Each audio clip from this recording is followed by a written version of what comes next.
वृंदावन में एक भक्त भगवान के दर्शन हेतु घर से चला। जब मंदिर के पास वाली गली में पहुंचा तो देखा मंदिर के समीप एक मिठाई की दुकान थी। भक्त ने दुकानदार से कहा, भगवान के लिए प्रसाद में पेड़े दे दीजिए। दुकानदार पेड़े तोल ही रहा था, तभी उसकी नजर सामने खड़े एक बच्चे पर पड़ी। छोटा सा बच्चा चिलचिलाती धूप में नंगे पैर तपती धरती पर खड़ा था, हाथ में फूल मालाएं ली। वो पुकार रहा था, भगवान के लिए फूल ले लो, फूल माला ले लो। हर आते जाते भक्त की दृष्टि उस बच्चे के पैरों पर पड़ी। न चप्पल न जूते। धरती इतनी तप रही थी कि बच्चा कभी एक पैर को ऊपर रखता तो कभी दूसरे को। वो तपन से बचने की कोशिश कर रहा था, पर आवाज में समर्पण था, श्रद्धा थी, प्रेम था भगवान के लिए। भक्त से यह देखा न गया। उसने मिठाई वाले से कहा, प्रसाद यहीं रखो, मैं अभी आता हूं। वो पास की चप्पल की दुकान पर गया, नन्हे से बच्चे के लिए चप्पल खरीदी, फिर लौटा और बोला, लो बेटा, इसे पहन लो। बच्चे ने चप्पल देखी, फिर उस व्यक्ति को देखा, फिर आंखों में आंसू आ गए। उसने पूछा, क्या आप श्री कृष्ण हैं? व्यक्ति मुस्कुराया, बोला, नहीं बेटा, मैं श्री कृष्ण नहीं हूं।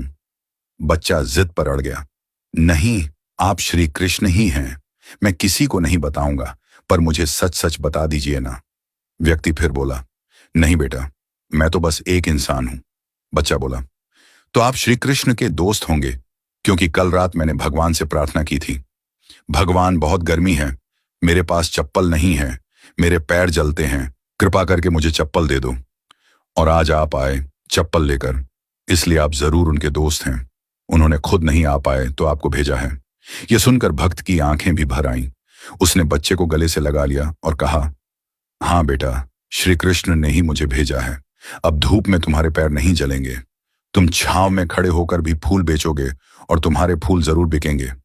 बच्चे ने झुककर उस व्यक्ति के चरण छू लिए और मुस्कुराकर बोला, भगवान कितने दयालु हैं ना, कितने व्यस्त रहते हैं, पर फिर भी अपना कोई दोस्त भेज ही देते हैं। व्यक्ति ने प्रसाद लिया, बच्चे से फूल माला ली और मंदिर जाकर भगवान से कहा, प्रभु धन्यवाद, आज आपने मुझे आपका मित्र बनने का अवसर दिया। दोस्तों, भगवान सबको एक मौका देते हैं उनका मित्र बनने का। यह हम पर निर्भर करता है कि हम उनके इस निमंत्रण को पहचानते हैं या नहीं।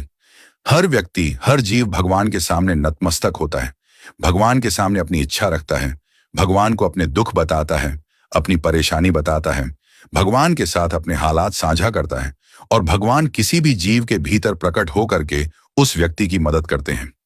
यदि आप चाहते हैं कि आपको भी वो मौका मिले कि भगवान आपके भीतर प्रकट